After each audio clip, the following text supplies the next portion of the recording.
شروع اللہ کے نام سے جو بڑا مہربان نہایت رحم والا ہے۔ لوگ تم سے حکم پوچھتے ہیں، کہہ دو اللہ تم کو کلالہ وہ مورث جس کے بھائی بہن کے علاوہ کوئی اور وارث موجود نہ ہو کے بارے میں حکم بتاتا ہے۔ اگر کوئی شخص مر جائے اور اس کے کوئی اولاد نہ ہو اور اس کے ایک بہن ہو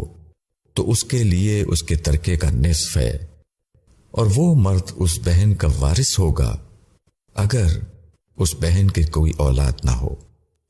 اور اگر دو بہنیں ہوں تو ان کے لیے اس کے ترکے کا